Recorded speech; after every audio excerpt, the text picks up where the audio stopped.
I really think we should all just quit our shops right now and only sell dog stuff on Etsy based on what I'm about to share with you. Hi, I'm Julie Berninger from Gold City Ventures, and this episode is all about data finds for dog stuff on Etsy. It's going to blow your mind. So, the reason that I'm saying this is because I make a lot of these videos, and the numbers for just pet products on Etsy in terms of search volume and competition is just really favorable.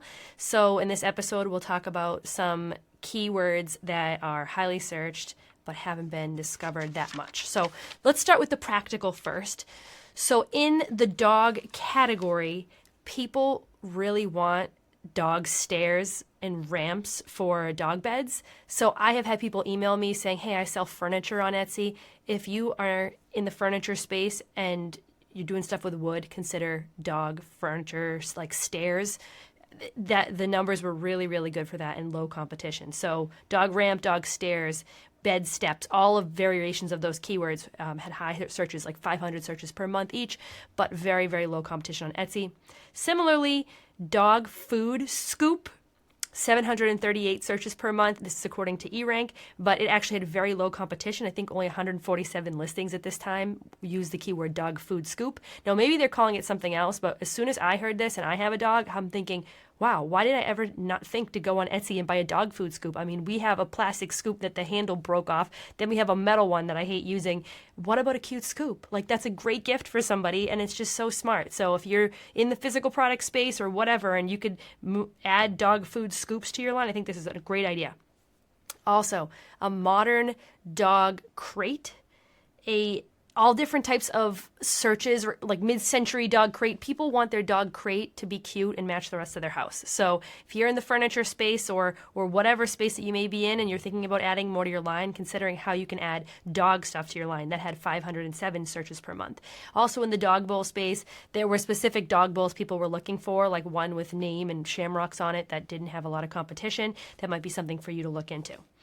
Now, when you are making dog stuff, consider the identities of people who people might be shopping for. So dog mom and dog dad, obviously. I know dog grandparents, that's a thing. Thinking about dogs, then there's service dogs. There's remembrance and memorial things for dogs that have passed on. There's now the concept of a childless dog lady, quote unquote, and I saw high searches for that, but not a lot of competition on Etsy for that phrase. Childless cat lady has become a thing recently, but the dog lady obviously is another spinoff of that. Halloween. I've been talking about that for many episodes, but that's still a thing. And actually, when I was using the tool Everbee, I saw that one of the highly profitable items that had made over 539 total sales in 2 months and around $1,300 a month in estimated revenue was a ghost walking a dog crochet pattern where you would make the ghost and you would make the dog.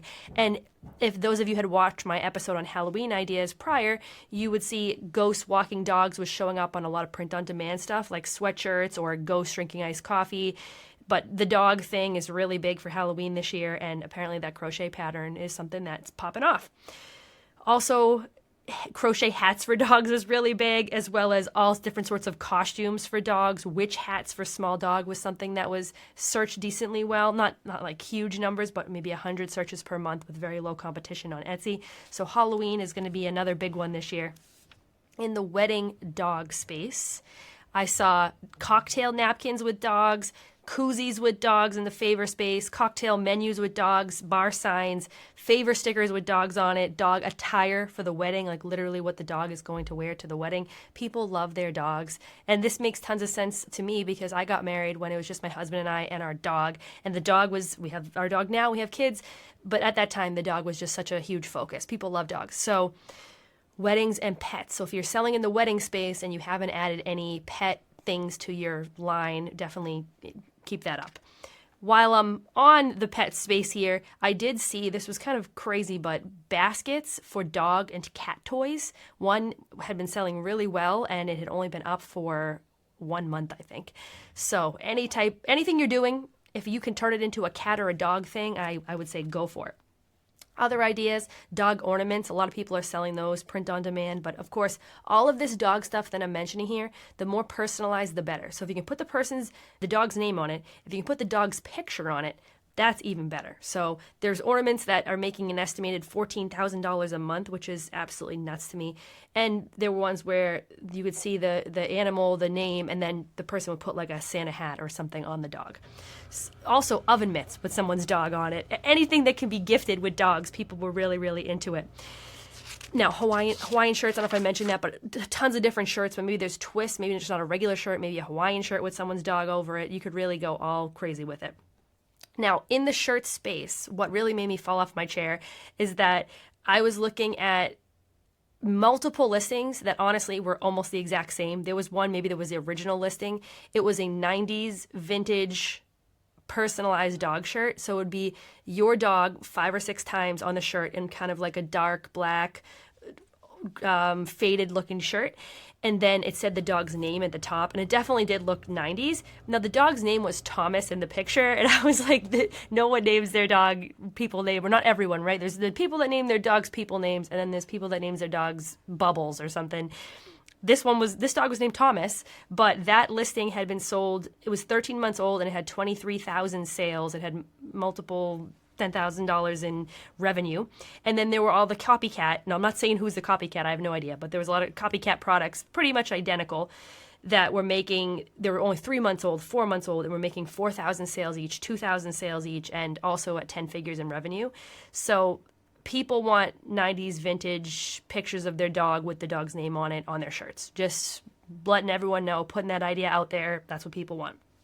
Also, I saw custom pet phone cases that they were selling for estimated $20,000 a month, which was totally wild to me. So with all these ideas, what I learned from it is that those of us that don't have any dog stuff in our Etsy shop, we're totally missing out. And I'm sure this applies to any pet, wild dog and cat, maybe the biggest, but people love their pets, and Etsy is known for a place where you can buy pet stuff or pet giftable stuff. So the one takeaway for you is, can I put any dog or cat things, related things, in my Etsy shop and make them somewhat personalized? And what does that do for revenue in shop? If you have any more ideas, please leave it in the comments below, and thank you for listening.